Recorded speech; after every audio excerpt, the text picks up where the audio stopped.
back to talk about some more Magi greatness, and oh my god, Solomon's crew.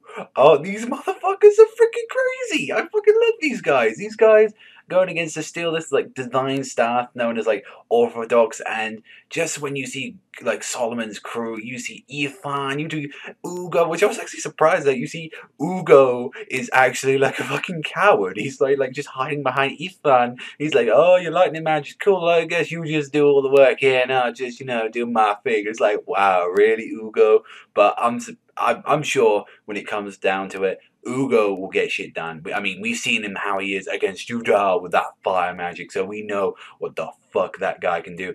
And when they like, it was kind of nice to see just seeing like all a bunch of like other magicians that he had on his crew, and that they were actually calling him, Dieth or something, like impure people, which in fact they are actually like sort of like the resistance of the whole world. As like what they were doing, they had this girl who was actually like stealing the intelligence from like non-human species and making them follow them with like they were mindless drones. And I was like, what the fuck?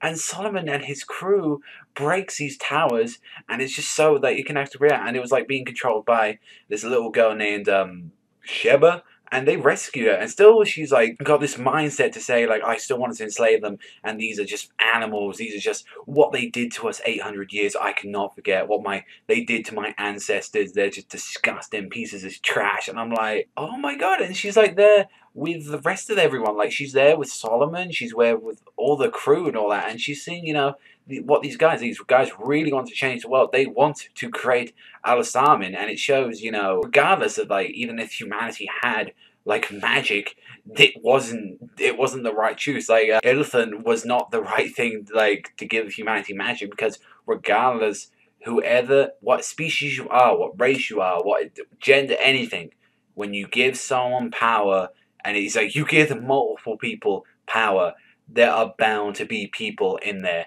that is going to use that for their own good and for the corruption. And it's just like Solomon and his crew are using that for the right thing. And this Sheba girl, who I'm guessing that's who the girl we saw in like the one that looks like Aladdin. So that could be the whole thing with Aladdin's mother maybe there. Or maybe that could be Gyokwen, like maybe she like hid her name from there. Another thing that is something really great, and it's really like freaking crazy, is what Shinobu Otaka said. I'm not gonna go too much into this because I've already said like what a little bit below this and thought, but basically she said in a little tiny interview thing that there's some big ass deaths arriving soon, and it's like, oh my god, what if it's fucking like Sinbad? What if it's it's the same big. From like just a little prediction. I don't want to go too much into it. It's either going to be like a few of Sinbad's crew, because she said deaths, not just a death, deaths.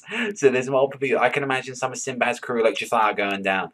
I could see maybe potential Jafar or Cohen, or maybe even a Magi. I could see, what if his Titus died right now? It's like just something like that, and Aladdin just snaps. Oh my god, that shit would be so fucking beastly. I just want to see like Yoko and just arrive like with like Jadal and Hakuryu and just go absolutely fucking mayhem. Or I want to see a whole war break out on this island right now. That shit is what I want to see. But a little complaint about the chapter. Yeah, it was dialogue heavy. Yeah, that is like the only issue. So some people maybe put it off, but when it really was like amazing when you see like freaking how awesome fucking Solomon is. He even like escaped from like this whole monster that attacked Sheba, and he's like, what are you doing? Kill that thing. You got Borg. It's like, you got staff, kill it.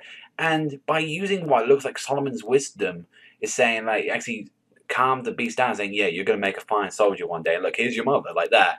And Solomon saying, yeah, you're more of a despicable woman. You're more of a fucking monster than those guys. And it was like, oh my god, just how you ended that chapter. It's like, this guy is just so fucking wise and so great. And it's like, I want to see how Solomon is going to change everything with Sheba. And like, even if that potentially be like, maybe what happened with Gyoko and why she like betrayed Solomon is because something happened. Like maybe like someone died, like a certain huge character, like, oh, like, we don't even know. That could be Gyoko, and we still don't know like what's all going around right now. But overall, great ass fucking chapter. Give this like a 9 this week. Really enjoyable. A lot of shit found out. But let me know what you think in the comment sections down below. But that's all for me. I want to thank them much for watching. As always, remember,